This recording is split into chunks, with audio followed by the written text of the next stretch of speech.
Everybody, welcome back to a new episode of Pact of Mics and Fire, where we're covering House of the Dragon, episode 5. For the very first time, Ryan, 2 weeks in a row. So I just want to, right out of the gate, say that we didn't miss a week this time. Very excited.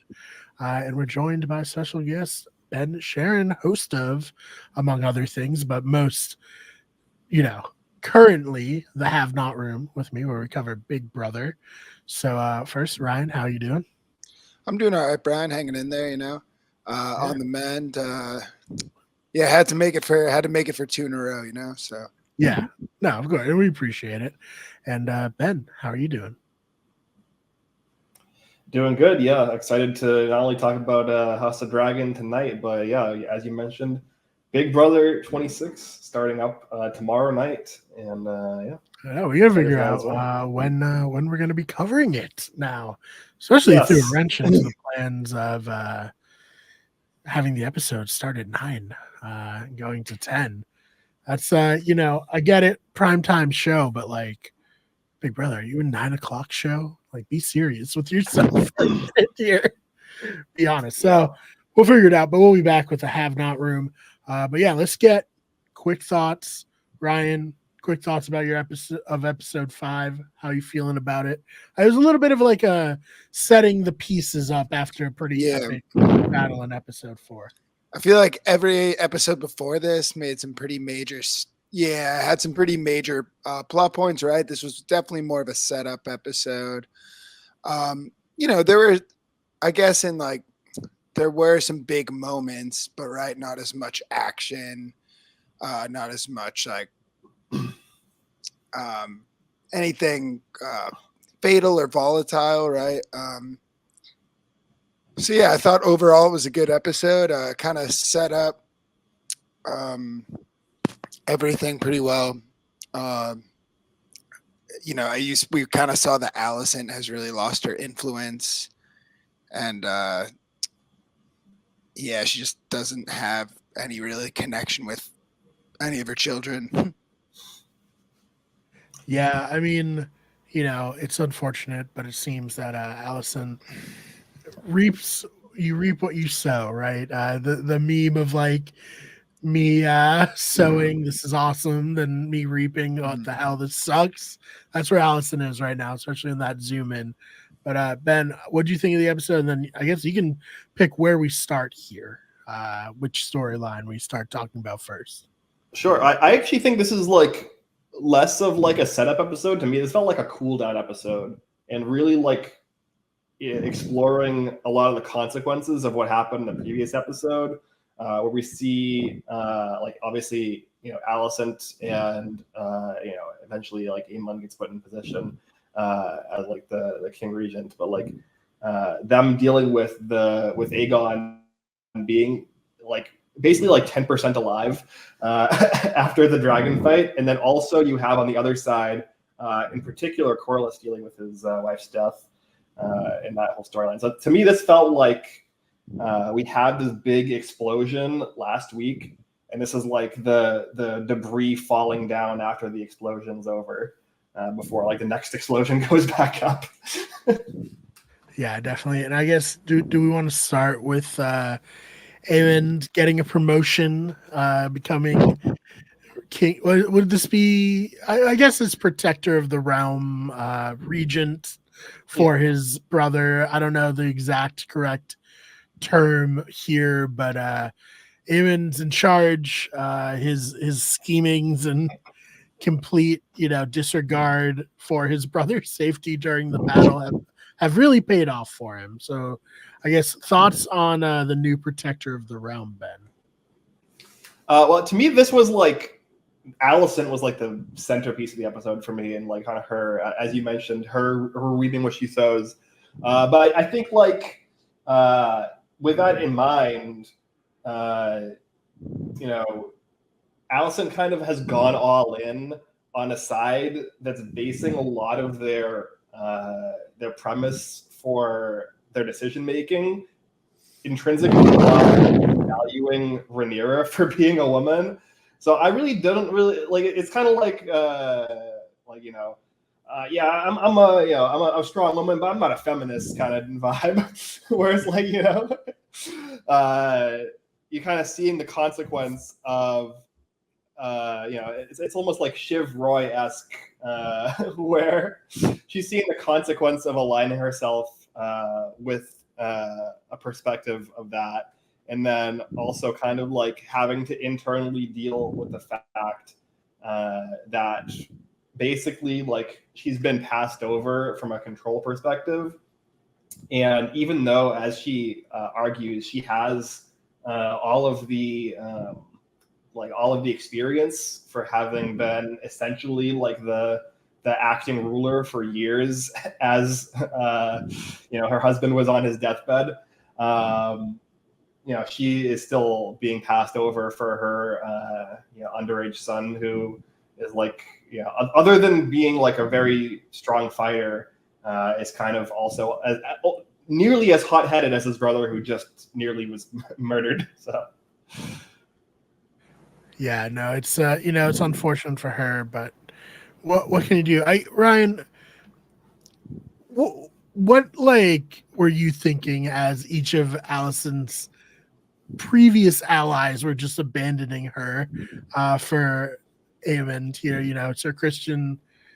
Sir Christian seems like he has PTSD from yeah, exactly. from that battle. I think he was ready for war, but not ready for that. But yeah, Laris and Sir Christian both abandoned her.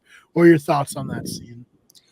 Well, I think she had to see this coming. Kind of like Ben aligning with herself with this side too. It's kind of been some of the faults of her and Otto, where it's kind of like, yeah, you're backing it all on that these the Targaryen princes have the right to the throne, but then she's trying to realistically claim power over her son, who, if Aegon dies, for better or worse, he would be the next king, right? And she's just kind of losing her influence overall.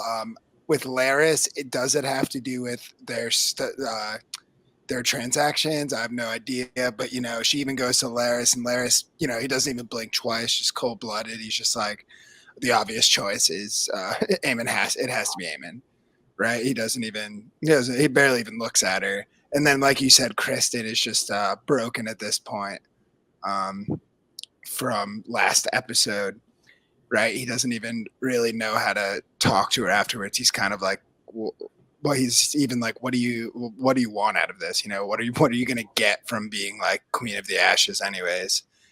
This is ugly. Like, Yeah, and I think a lot of Rhaenyra's arc so far has been like, we can't involve the dragons. If we involve the dragons, one, the dragons will die, which is like a huge part of this episode, of like the dragons being these godlike beings to normal people, and the Targaryens by proxy being closer to gods than normal people because they're able to bond and ride the dragons, and then parading the head of the dragon through the streets, and people kind of being like, oh, they're just like animals, like they're not this crazy unknown thing. They're just a big lizard that can be killed. But yeah, I guess, where was I going with this tangent? But no, I think Sir Christian backed up Rhaenyra's point in this episode, without having even talked to her, being like, now that we've crossed this line and it's gone here, there's no going back, and this is going to be a war unlike any war one we've seen in the main series, because Daenerys had dragons, but like, Robert didn't have dragons when he took the throne. That was just a conventional war. But this is going to be war unlike anything that the realm has ever seen. Even when, the conquering happened, it wasn't like they were fighting dragons. So like, this has just gotten completely out of hand. And it's going to get worse. It's going to be fun to watch, but, it's going to be bad for the characters. Yeah, there is no war, is a war between dragons. Right? Yep. They keep saying it, but they keep forgetting, Yeah. Well, it's hard. It's, it's they're the nuclear bombs of their time. where it's like no one wants to use it, but once one person uses it, everybody's got to use it. So it should be interesting there. To go off the other thing that you mentioned, Ben, Corliss. Speaking of broken men, Corliss completely broken. He's lost his daughter, his son and heir. He's lost his grandson, who was also his heir. He's lost his wife now. I mean, Ryan, can you just give us a little status update on how Corliss is feeling? Corliss? Well, I mean, his granddaughter just like denied him too pretty hard. That's it. His granddaughter's like, I'm a Targaryen. Yeah, she's like, clearly, if you watch me, you've been fucking shit up. I'm a fucking dragon tamer. I'm not one of you weird little sailors. Like, it was kind of cold. It was kind of cold, you know. Yeah, I think he's just grown weary of all of this. I mean, his character, we know, especially in the first season, they very much projected he's grasping for a lot of power. Then he just kind of becomes overcome by grief, and he just kind of wants, we know that he cares a lot about the history books, how his name goes down, but we kind of see him settling these past seasons. Maybe him getting his life saved was part of that. And, now he feels conflicted becoming the hand of the king. I'm not sure how much he necessarily how highly he regards Rhaenyra, and especially probably he did align with Daemon prior to this, but I don't know how invested he is at this point, but I think he sees that he really doesn't have any other choice. And like we said, a big thing with him is his name, his legacy, the power he wields. I do think that he can get over. I think he could probably get over this pretty quick and start pushing one of his bastard sons to be a dragon rider, which that obviously at the end of the episode covered a little or foreshadowed a little bit. And I think it makes sense he ends up naming one of them heir. Yeah, I think that'll be very interesting to watch unfold to get them back into the fold here. I think like you said, he cares a lot about how he's going to be perceived through the history books, and his attempts to play the Game of Thrones have only led to ruin for his house, and now he's all alone.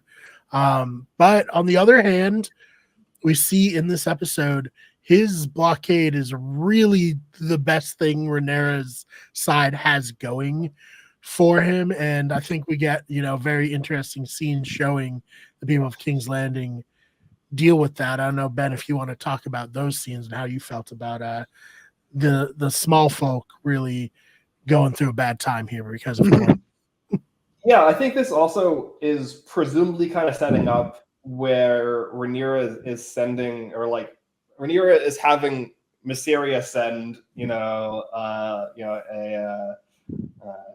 her handmaid, who her handmaid, remember her name. Yeah, I can't remember her name either. I was trying to pull it off the top of my head, but I couldn't. But basically, a representative to try to essentially stir up unrest within the walls of King's Landing, and it's like, I don't think they had to do that much, right? Like, Aemon's going to be doing it himself at this point. Yeah.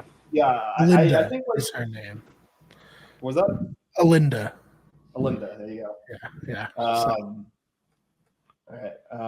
And I think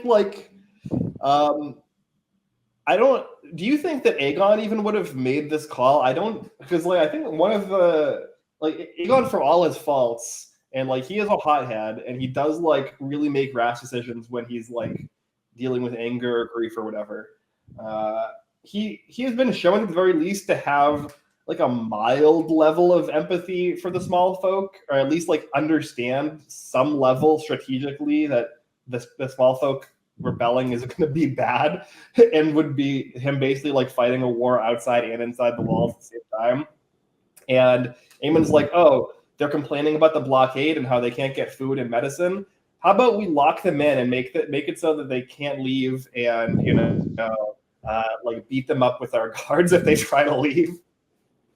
What do you think of that strategy? From the So I Dragon actually want to say, I know it sounds weird saying this. I actually don't think of it as rash because I think Eamon, I think he would have gave the same exact answer if given a ton of time to think. It's not so much rash as it is just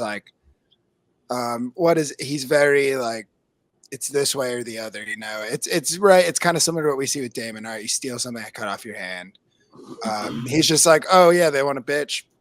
Easy, bar the gates. They'll see the kind of they'll see how mean we can be, right? It can be even meaner. Aegon obviously cares a lot about being liked.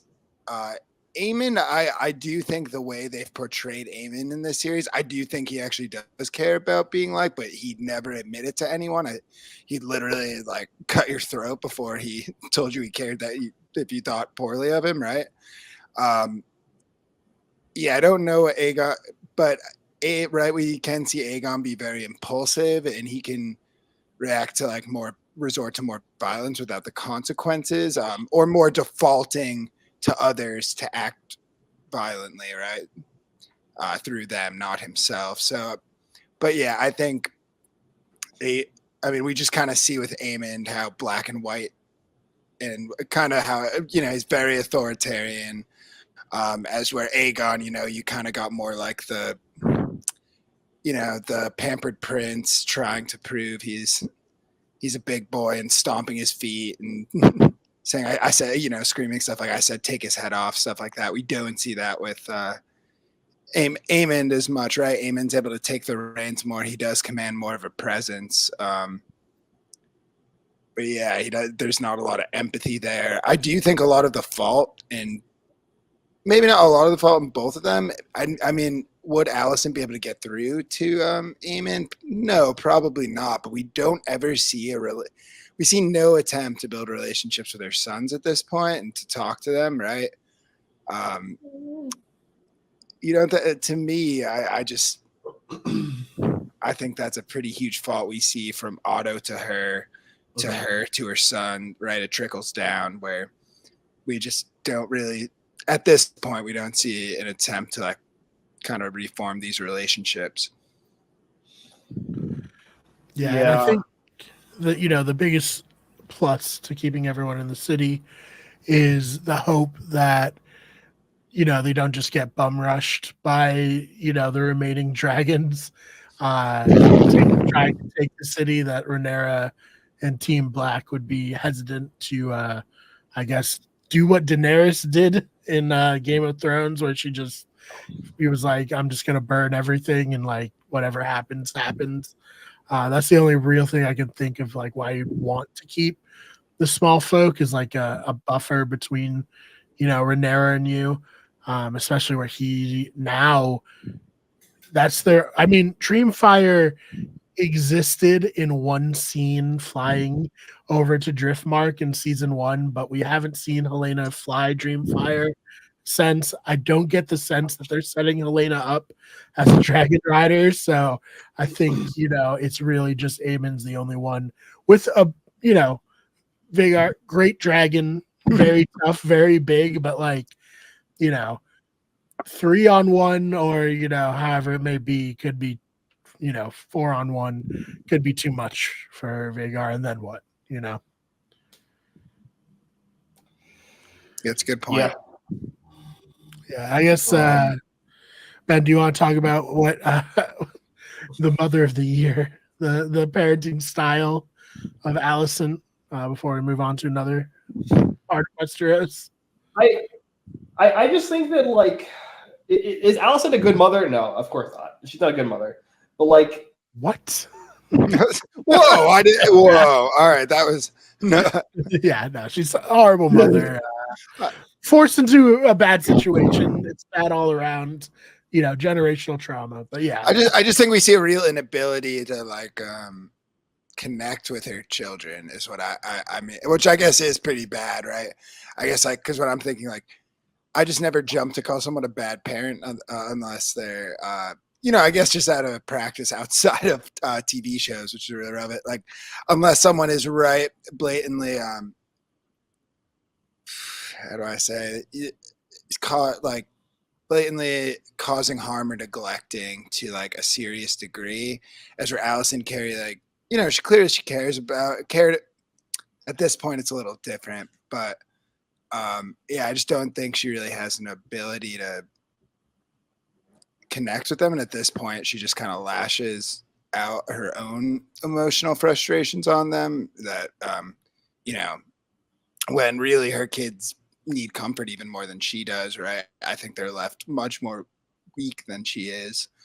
And, you know, we've already seen the consequences of that. Like, you know, Helena's pretty much just wandering, lost. Aegon obviously literally almost got himself killed. And she doesn't even try to talk to Aemond at this point, right? There's like no connection there. And she just is like, oh, he's a monster. So, yeah.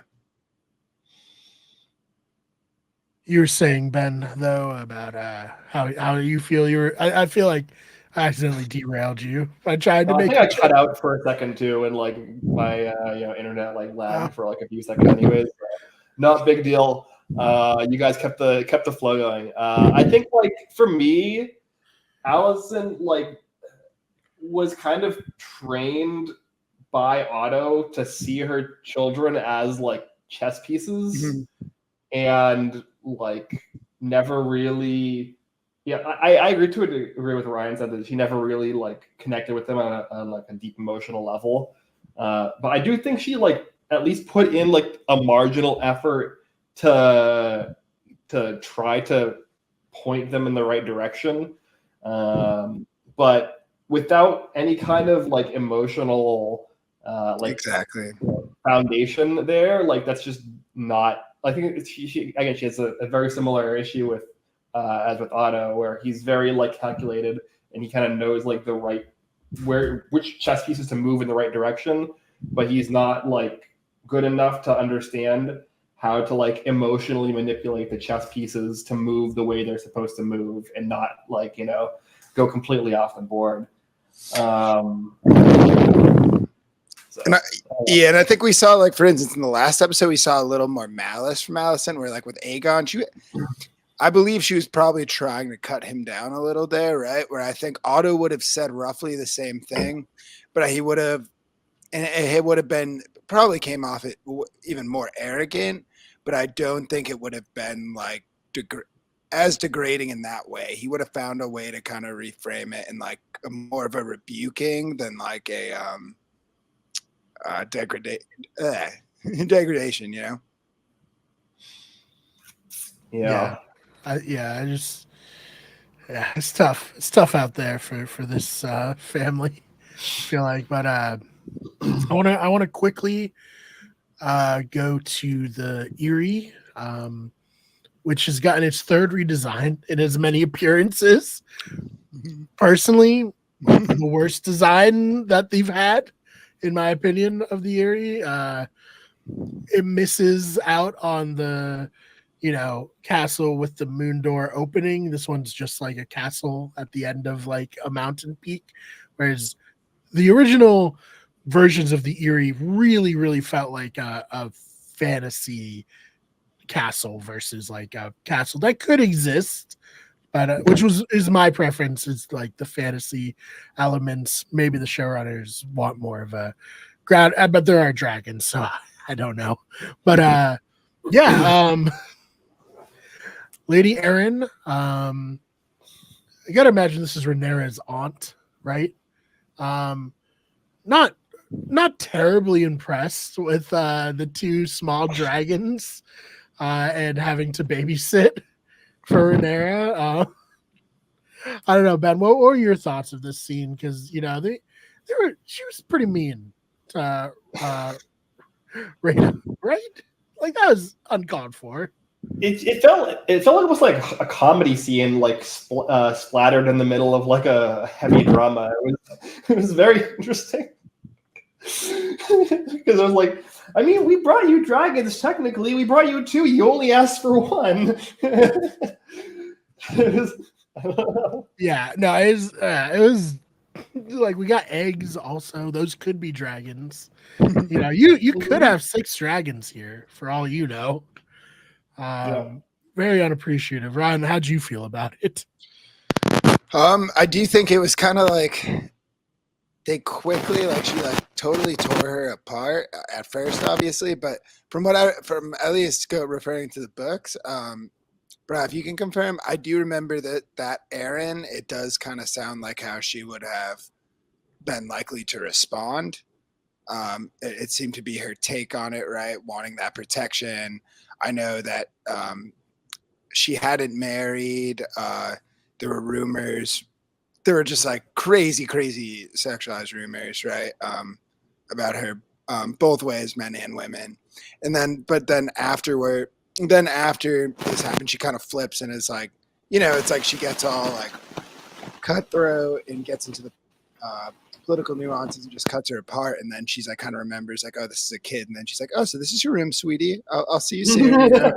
She like really quickly turned to the point where I was like, are they playing on the, it was weird. Like, do you remember there was the rumor that, I think there's like one rumor that maybe it's the wrong character, that she like is either a virgin or like, and then there's one like sleeping with a bunch of men. Then there's one that she actually prefers the company of women, and that's why she doesn't marry. Do you remember this, Brian? Yeah, it sounds right. I'm sure the one with like a company of a bunch of men was probably Mushroom's contribution to the legends, given and maybe what and maybe the company of women, but who knows? But right, because that I think it was more just like nurturing, but because of that, I thought about like she got like, kind of like, oh, but also you kind of cute though. Yeah, she's negging her. Yeah. Well, she got pretty sweet at the end, but yeah, I think it just kind of showed that obviously Sadie isn't thrilled. Poor second son of Damon and his Valyrian gal. She just is clearly just constantly a disappointment, it seems. Yeah, it was kind of Joffrey and then Aegon and Viserys, right? And they're really young at this point, so like, really, I don't know. You only send one person to help watch all these kids. Come on. And it is pretty much. I mean, it's literally like, is she really going to watch them, or is it more like you're going to have? I mean, it's going to be like handmaidens and servants and stuff, and she's going to sit with them at dinner. I mean, she literally has her own room. They just showed it, so clearly who's watching them right now. And yeah, the dragons are very small. It's kind of the idea like, oh, they're going to grow, but isn't it the idea like, no, I want protection during wartime? Yeah, right. I want protection right now. It's happening now, Yeah. I don't have time to wait. Yeah, so it's kind of interesting, but yeah. All right, so from there, let's go to Harrenhal. The spooky side story of Damon renovating Harrenhal, having a horrible time because of Alice Rivers, and also putting his trust in perhaps the wrong person, I guess. And that's the biggest part of this thing. Yes, the flashy thing is Alice Rivers made Damon have a sex dream about his mother. We saw it. None of us are super comfortable with it. None of us love that, but it happened. There were some interesting things. It was kind of interesting. They decided to tap into the mother issues, and then he brings up Aemond, and he says to Alice, he's like, hopefully you never run into him. And as we know, as they've kind of implied in this show, Aemond probably has some mother issues for sure. And then she's like, it was the same as you. So just anyone who's read the books, I don't know. I just thought that was interesting. It's kind of foreshadowing.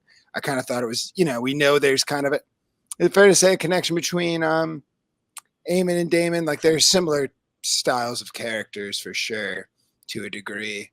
And then we see this, Yeah, but I think the big, actually important part is he trusted Willem Blackwood to handle business, and instead he waged war under Rhaenyra's banners and did a bunch of fucked up shit. Yeah. I feel like when Damon is like, he's like, hey man, can you kind of see what how to get under their skin. He's like, oh yeah, I can do a bunch of really fucked Yeah. up stuff. I can commit a lot of war crimes. All right, I know what you didn't And tell me. went back, he's like, yeah, no, Damon said we could do it. It's cool. Yeah, and then it is kind of funny because it's like, right, it's almost like accepted. It's like, all right, we got to do this. And then the other river lords, they just come back. They're like, whoa, I mean, we're down for some stuff. That was way too far. That would do Willem. Yeah. What do you think, man? What do you think of Willem Blackwood just doing horrible shit in the Riverland? I mean, this is Putting not the the first, mountain to shame. this is not the first time that Damon has sent some dumb fuck to do a job and explicitly told him how to do it, and then he does it in the opposite way. Yeah. I wouldn't even say he does it the opposite way. He just kind of says like, right, Well, we know how Damon kind of is, and well, how he projects, right? Think about how he talked to Tully last season, right? And how he comes off to people overall, and then he curries the favor of Blackwood, who's obviously fiery, and he's like, all right, go do this. But then, right, he obviously doesn't mean do that, but well, he also specifically says to Willem Blackwood to do it not under Rhaenyra's banner, so that they have like, you know, some kind of Plausible deniability. Yeah, plausible deniability, and then he does the opposite. Yeah. And that's the most important part. Like, obviously, the war crimes are bad. well, but, does you know. it say under? Do the River Lords say that he did it under their banner? Because I'm kind of Yeah. wondering.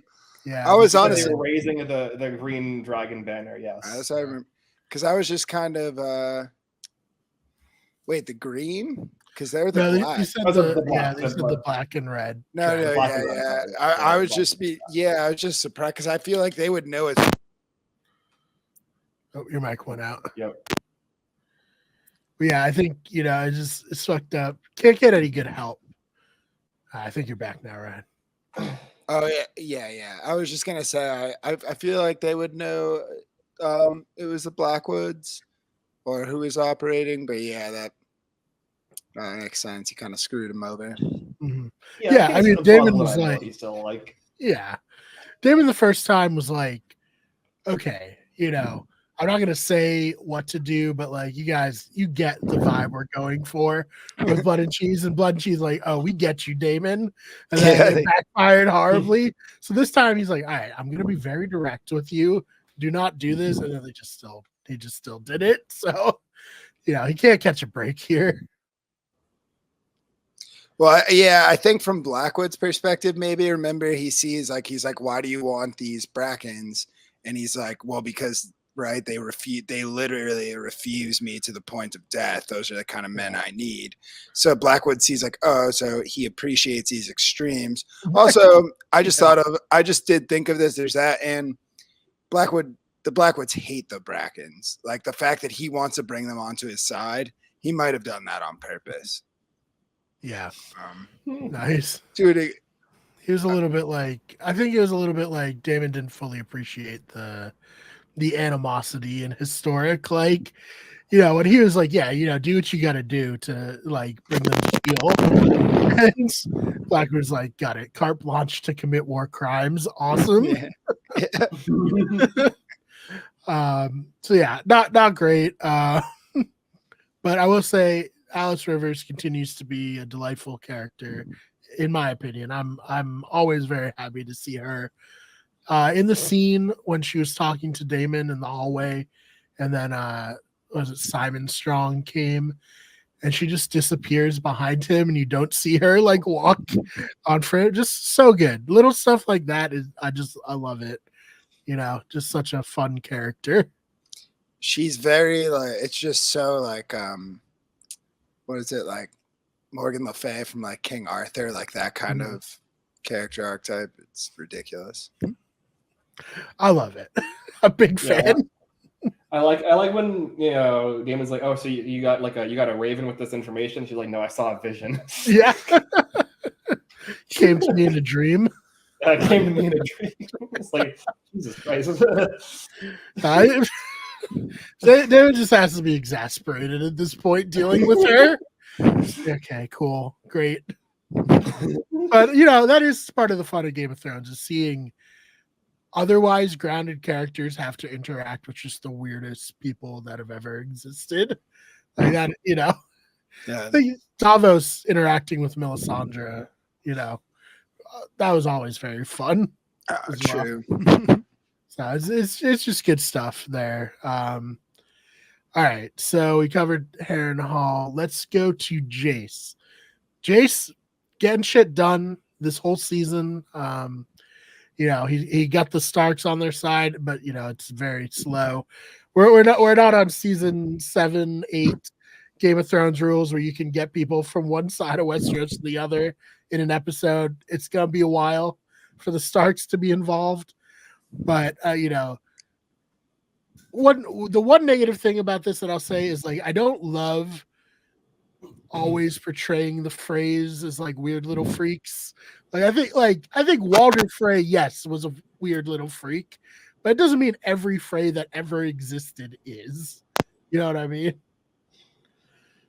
Yeah, right. I think your mic went out again. They're Weasley. They're a bunch of Weasley little freaks. All right, it's okay. No, well, it goes back to what we talked about last week, Ryan, where they're like, oh, because Catelyn's brother was kind of a pussy, all Tullys are kind of that way. It's no, why do we have to pigeonhole these? Yeah, that one is kind of ridiculous because it's kind of based on a false notion. However, right, not even the book version of him. But the phrase, I do believe the phrase, right? Aren't they a family that has a long record of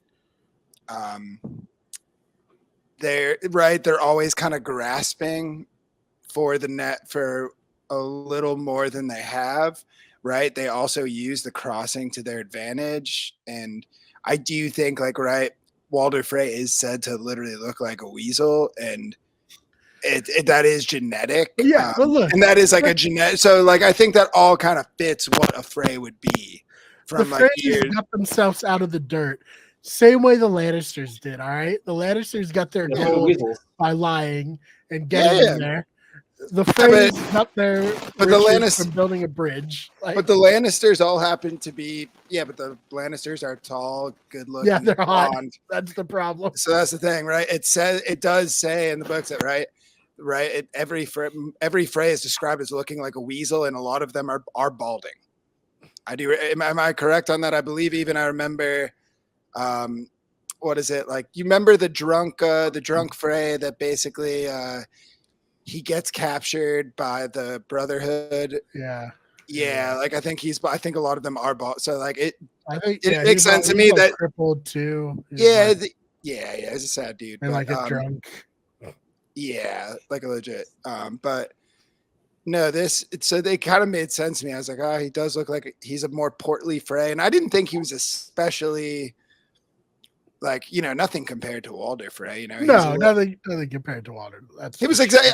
I think it made sense that it was oh yeah, this is a Frey. He's gonna see what he can get out of it. As he should too. In fairness. Well, I don't know, Ben. What'd you think of the Freys in this episode? I mean, they're kind of just doing what everybody who's kind of a neutral party in this is doing, which is trying to leverage everything they have to try to get a dragon for protection. Right. Yeah, very true and very fair too. Yeah. They're also we also want it's okay, all right. Yeah. I guess we're doing this yeah. Listen, that place is a piece of shit, obviously, but my stepdad's actually renovating it, so this is an even better deal than you thought. There's a witch that lives there. It's great. Yeah, you get a free psychic witch. Yeah, you can have it. We insist you keep her. Actually, if things. Yeah, it was interesting. I mean, it was I guess cool to see Jace kind of wheeling and dealing and trying to portray strength for the crown from his mother's side. I do wonder because I thought that Rhaenyra was going to be more upset. Right. She seemed to kind of be fake upset and then get over it really quickly. Which I mean, Yeah, he did a good job, so which is probably a big reason why. Like if that turned out badly, then like he probably would have been more upset. But yeah. Yeah, she's just trying to continuously shelter him, but every time he gets an opportunity, he's just like murdering it. I mean, he's definitely he's very diplomatic, right? We're seeing in him, we're seeing in him exactly what we do not see in Aegon and Aemond. Like I think because compares it, sometimes you're like, oh man, Jason's like a real like he's a little soft. It feels like he feels almost like a puppy. And like human lord form, but like I think he's literally everything those two aren't, and that's why his diplomacy is working. So I think Rhaenyra is just kind of like knows. I think she was as honest with him as she could be. As like I can't go out there, so basically I don't think he saw that. It's like no, I don't think you're weak. It's just I don't want to be alone in this, And she's still traumatized from Luke dying. Mm-hmm. That too is a pretty. I mean, it was a pretty messed up way of doing it. And she did send all three of them out. Yeah. But that leads us, I guess, to the ending, right? Which is like they're gonna obviously try to get some new dragon riders, right? People with Targaryen blood. I feel like there's been some hints throughout the season. It could for sure be very interesting, right? Yeah. So I mean, obviously, we all know we've read the book, so this is hard to talk about without spoilers. So if you are listening and you're not a book reader and you don't want to be spoiled, thank you so much for listening. We're going to spoil a little bit about this particular plot. Are we? So, okay. Well, just because it's hard to talk, like it'd be very disingenuous, and I'm going to spoil it here. It'd be very disingenuous for me to be like, I wonder if you is going to ride a dragon. I wonder if that's why he's been in it. It's like I'm not making this connection because I'm good at reading between the lines. Like, I know that he rides a dragon. Also, why? And I don't mean to swear. I'll swear once here. Why the fuck would Hugh be in this if it wasn't to ride a dragon? What? I mean, let's be honest. Like I do. Like this portrayal is especially boring. I don't know why. Just like at the beginning when they showed him and he's just like, it's just meat. Like it's not it makes sense. It got the message across, but like the pause in that, I was like, it's probably one of the weaker scenes. Yeah, and like I get like okay, he's a part of the small folk. We want to portray him as the eyes through it, but also this isn't what this particular show or Game of Thrones is about. Like Gendry was also a small folk, but he was gonna become, the Lord of Storm's End. Well, it's not even that, right? You can have some of the small folk and stuff. It just needs to be needs to feel more relevant to the plot. I feel like they kind of forced it in, or through the eyes. Oh, I'm building some. Just this random guy is building some stuff, and he has blonde hair. Gendry made sense because like Robert was they were actively pursuing Gendry because he looked exactly like Robert, right? And they knew he was his bastard, and then he runs away with Arya. But yeah, he's a small folk, but actually secretly the son of the king. Well, and Hugh might be. I mean, Hugh obviously they showed his blonde hair for a reason. I actually think in the books, I think he's the only one of the new Dragon Riders who doesn't have definite connected lineage, or at least like supposed. Like I don't think they're ever able to say who he's related to. Right, and I do think he is like a commoner because I do think they were looking for more like bastards, or like I don't think they have a direct connection for him. I could be wrong about that, but that's what I remember. Yeah, I think it was just kind of like, hey, we know that throughout history, our the men in our family just be slinging that around all the time. If you think, for sure, if you're you think related to it, yeah, come and try to mount a dragon, you might die. You're probably gonna die. But I'm saying, there's no. But I'm saying, for instance, it's like pretty obvious, even if that Adam and Alan are related to Corlys. Mm-hmm. Yeah, right. The other guy and that other guy that we saw earlier in the season, he claims that he's Viserys' brother, right? And Daemon's brother. I don't think this guy claims anything or has any connection. And in the books, from what I remember, it was more just like Yeah, it was the same. It was the same kind of situation, I believe, where it was like he was just kind of like a random commoner, but he had Yeah. some The traits of a one Targaryen. the one we saw before was Ulf, right? That was Ulf, yep, Ulf the yeah, White, yeah. yeah. So I kind of yeah, forget his storyline. I feel like there's something there. him and you are together. Well, I guess we saw for real. If you're still listening now and you don't want the spoiler, please, him and you are the two betrayers of Rhaenyra who flip over to the Greens during this storyline. Fucking Well, dicks. except both of them are already going to be.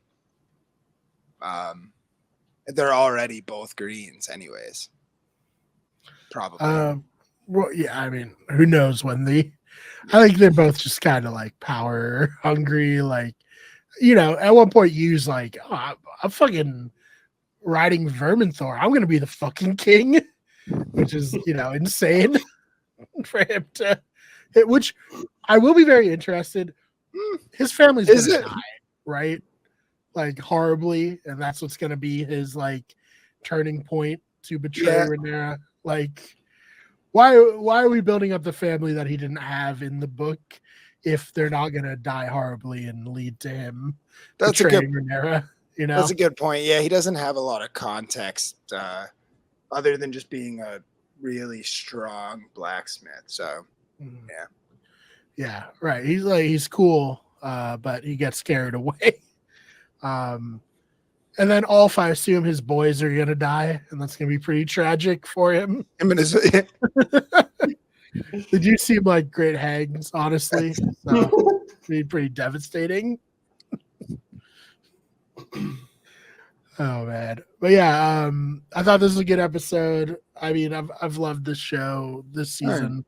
I wish it was 10 episodes. I don't know why they were like, oh, we're only gonna give our most popular show 8 episodes. It does kind of suck, but are they ending? Are they going more seasons after this, or are they ending it here? Oh yeah, it's gonna be probably 2 more seasons. Yeah, I just wasn't thinking because I was like, well, it is a small part, right, in a book. Like, but yeah, it'd be pretty tough to end it in 3 episodes from here. So let them. Yeah, that's a good point. I mean, we're on episode 5. I feel like usually it flies by, as where it's been pretty nice. Like I was like, all right, I don't feel like this is going too fast. Can enjoy this while it's here. Yeah, it's just weird for me. I mean, like I know Warner Brothers Discovery is broke and David Zaslav keeps like canceling everything, but like you would think, the numbers they get for this show are so good and so strong. You'd think that this would be the show that they're like willing to give 10 episodes to. But maybe in the future they will do that. I'm sure it's an incredibly expensive show to make. To be fair, the episodes have been pretty long. I'd have to run through all of them, but there's been multiple that are well over an hour. Mm-hmm. I think the first, and I'm sure the finale is going to be like quite long. Yeah. Yeah. It is what it is. But I guess we're also going to get the Hedge Knight that started filming, so we'll get that. Yeah, I think like the biggest disappointment is like I know that in 4 weeks when this is over, we're not going to see another episode for 2 years. And like that sucks so much. Whereas like Game of Thrones, really one of the last like premiere shows that actually came out every year. They don't really do that anymore with shows like this. No, when is the Rings of just I'll take a left turn for 1 sec. Rings of Power. I guess that's soon, right? That's coming back out soon. Yeah, because the first season also came out around the same time. No, yeah. House of the Dragon season 1. It was the exact same time, roughly. Because I remember I would watch them both like once. Yeah, Rings of Power. Hey, maybe we'll do a Rings of Power podcast if you guys want. Dude, I would definitely do a Rings of Power podcast. I'll have to do you in Rings of Power podcast. I don't know if you even watch Rings of Power. I haven't. No. I could possibly catch up about it. It's August 29th. There's time. I feel like we're also too. I just thought of that because Wait, what was that? I feel like we could get Alex for that one too. Oh, definitely. Yeah, I think Alex as well would make sense. He'll put us to shame, More. honestly. Yeah. Oh yeah, I mean, I don't know anything about the Lord of the Rings universe in any Oh, way. I feel like I know about Oh, really? this universe. So I know this one a lot better. I've read the Silmarillion twice at this point, but Lord of the Rings lore is really fucking hard, to be honest. Like, it's really complicated. Like, there's just a lot to it. There's a lot to it. yeah. Well, yeah, I'd be down to do that for sure. I need to finish the first season of Rings of Power to do this. Oh, really? Pretty good. It's a I pretty fell good. off of it, and then I never went back to it. But it was pretty good from the first 2 episodes I saw. Minus take on it. The Hobbit part, I was a little like, we can get through these scenes. Yeah, it got it was a cool ending. Was it? That's good. All right. Well, Ryan, anything you want to promote before we get out of here? Not that I can think of, Brian. No. All right, Ben. I mean, you have stuff. We got the Have Not room. Floor's yours. Yeah, I mean, I was excited to finally come back on and talk about this in season 1. Get me on to talk about an episode. So I'm here. It's a good time to get on because we're rolling back into the Big Brother season to promote that. Yeah, next two nights, 2-night premiere for that. BB26. We'll see how it goes. I try not to get my hopes up and really hype up a Big Brother season these days, just because the majority of them are kind of mediocre at best. But we occasionally get a good season, so hopefully it's this season. Yeah, hopefully. Where can they follow you on Twitter for your hot takes? I mean, you can follow me on Twitter at Ben Sharon. I mean, I'll probably tweet about Big Brother, but I've definitely used Twitter less, in the last year or so. So we'll see. Especially with the way the feeds are working now, with no flashback. Literally devastating. Twitter more. Yeah. So. Yeah, that was the Rhaenys and Maylis getting killed of the Big Brother off season was finding out there's not going to be flashbacks for live feeds. Going to be really cool when people are just saying shit happened and there's no way to confirm it on the live feeds. It'll be very fun. Yeah, I'm just hoping. I'm hoping for a person. I'm sure there's going to be somebody who just hard records everything and streams it to a server or something like that. Yeah, I mean, we wouldn't condone such a thing, but I'm sure someone would do that.